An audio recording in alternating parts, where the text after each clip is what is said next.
Ce faux a conçu un char d'assaut dans les années 1500.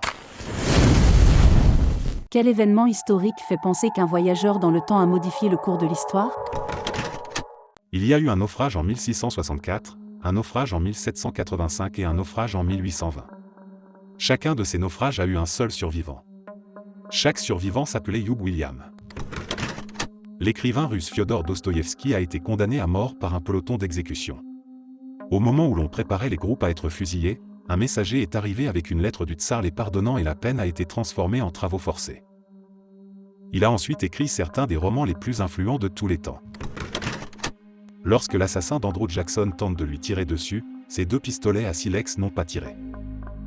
Andrew Jackson a dû être maîtrisé après avoir failli frapper l'assassin à mort avec sa canne. Les 2 pistolets à silex ont été examinés après l'incident et se sont révélés en bon état.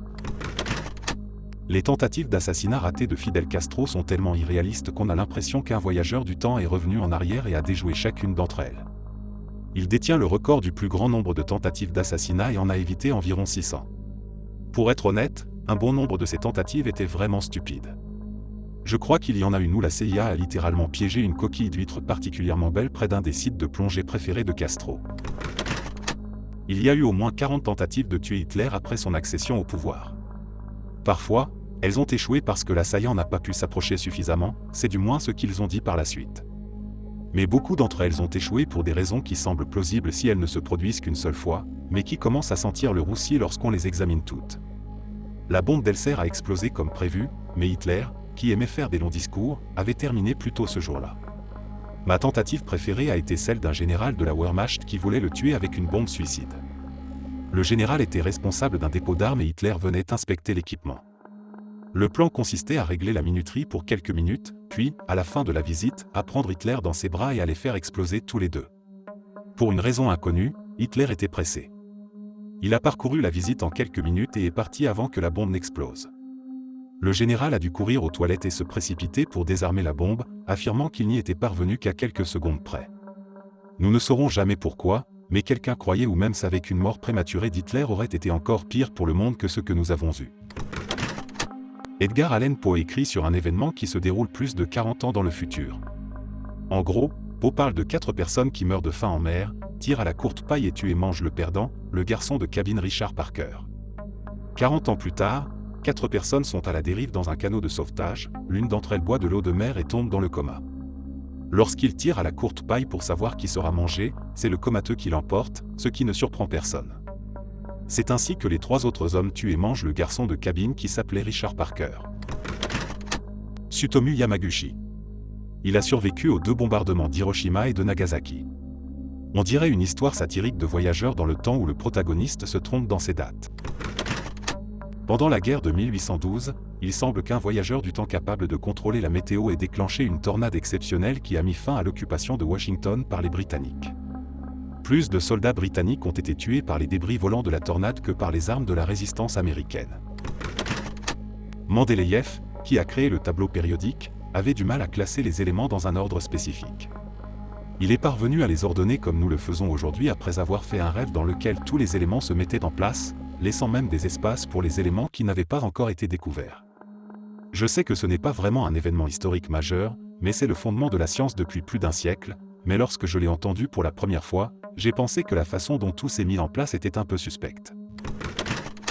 L'attaque au gaz cyanuré déjouée dans le métro de Tokyo. 20 000 personnes auraient pu mourir, mais un employé a trouvé un sac de gaz en feu dans les toilettes juste avant qu'il ne se mélange à un autre sac de gaz toxique, juste à temps, et les a éteints. C'était dans la station Shinjuku. J'étais dans cette station ce jour-là, et cette personne m'a peut-être sauvé la vie. Les Grecs anciens avaient inventé un premier prototype de machine à vapeur, aéolipile. Mais ils n'y ont pas vraiment réfléchi.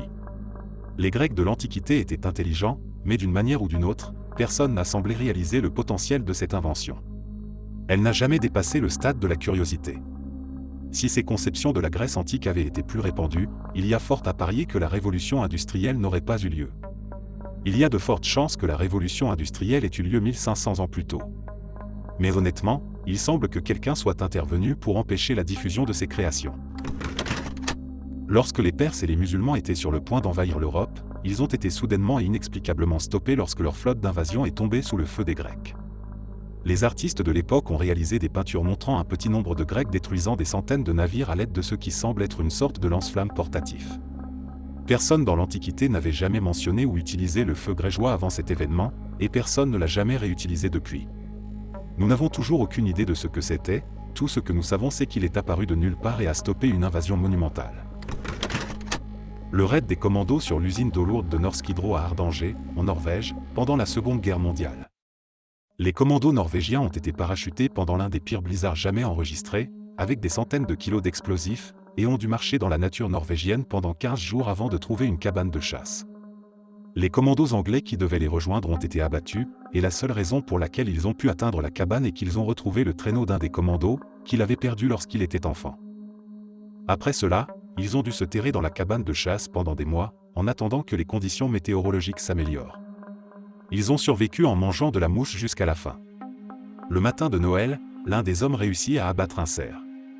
Ils ont ensuite détruit l'usine d'eau lourde et coulé le navire transportant l'eau lourde produite, mettant ainsi fin à toute possibilité pour l'Allemagne nazie de développer des armes atomiques. L'histoire est encore plus folle et moins plausible que je ne l'ai décrite, mais comme je suis sur mon portable, j'ai omis certains éléments. Julien l'Apostat, un empereur romain du IVe siècle qui a tenté de revenir du christianisme au paganisme, ce qui est exactement ce que ferait un petit Romain voyageant dans le temps. Il y a aussi le célèbre incident de sa mort, causé par une blessure à la lance lors d'une bataille, qu'il a prise parce qu'il avait oublié de mettre sa cuirasse avant le début de la bataille.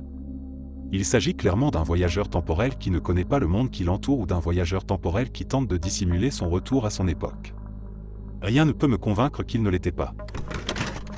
Je dirais la bataille de Midway. Il s'agit d'un tournant majeur dans la guerre navale du Pacifique. La bataille a détruit la force de frappe navale la plus puissante de l'histoire et a fait basculer l'équilibre des forces en faveur des États-Unis.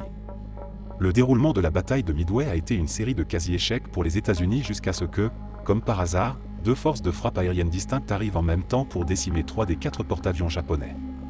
Une providence absolument incroyable. J'ai peut-être trouvé un voyageur du temps dans la mythologie irlandaise. Il existe un druide mythologique appelé Mugruit. On prétend qu'il a vécu plus de 1000 ans, sous le règne de différents rois, ok, rien d'inhabituel dans la mythologie irlandaise. Mais il volait dans une machine appelée Ordwheel, qui ressemble à un hélicoptère. Il portait une peau de taureau sans cornes et un masque d'oiseau, ce qui ressemble à un casque de vol et à un respirateur utilisé par les pilotes. Il conduisait un char qui aveuglait ceux qui le voyaient, assourdissait ceux qui l'entendaient, avait des côtés en verre et était éclairé par la lumière du jour à l'intérieur, et il tuait tous ceux qui l'heurtaient. Le type conduisait une voiture avec des feux de route, un klaxon, des lumières à l'intérieur et il écrasait les gens. Peu de gens le savent, mais l'un des vigies du Titanic a accidentellement oublié ses jumelles avant le voyage, et certains pensent que c'est la raison pour laquelle il n'a pas pu voir l'iceberg à temps. Un voyageur du temps à 100% aurait pu saboter les jumelles d'une manière ou d'une autre. Satoshi Nakamoto. Il est sorti de nulle part, a inventé le Bitcoin, puis a disparu. Le jeu de billions de dollars le plus facile. L'empereur Barberousse rassemble une armée colossale de troupes pour les croisades et commence à marcher vers la Terre Sainte, puis il glisse de son cheval et se noie, à la suite de quoi toute la force de 100 000 hommes fait demi-tour et rentre chez elle. Qui sait si cela aurait changé le cours des croisades? Je suis presque certain que Gemistus Plato, 1355 à 1454, était un voyageur du temps. Vous n'avez jamais entendu parler de cet homme? Écoutez-moi, il a vécu dans les dernières décennies de l'Empire byzantin moribond, assiégé par les Turcs en pleine ascension et les marchands de Venise. À une époque où la plupart des gens s'accrochaient à la Bible, il prenait un retour aux dieux païens de l'Antiquité, Zeus, Hadès, Poséidon, etc. Alors qu'il pensait que les moines faisaient perdre du temps à tout le monde, il a été un émissaire important en Italie pour mettre fin au schisme séculaire entre les chrétiens orthodoxes et catholiques. Pendant son séjour, il a donné le coup d'envoi de la Renaissance en réintroduisant en Occident Platon, qui était pratiquement inconnu depuis un millénaire, et a convaincu Cosimo de Médicis de fonder l'Académie platonicienne.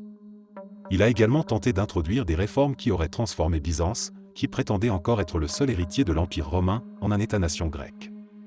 Il propose une nouvelle constitution de monarchie fortement centralisée conseillée par un petit corps d'hommes éduqués de la classe moyenne. L'armée ne devait être composée que de soldats professionnels grecs de souche, qui seraient soutenus par les contribuables, ou des hélos, qui seraient exemptés de service militaire. La terre doit être une propriété publique et un tiers de tous les produits doit être versé à la caisse de l'État. Des incitations sont prévues pour la culture des terres vierges. Le commerce sera réglementé et l'usage de la monnaie limité, le troc étant encouragé, les produits disponibles localement seront privilégiés par rapport aux importations. La mutilation en tant que punition serait abolie, et des chaînes de gangs seraient introduites. Sa biographie donne l'impression qu'une personne du XXIe siècle a été projetée dans le XVe siècle chaotique et qu'elle a essayé d'introduire la modernité.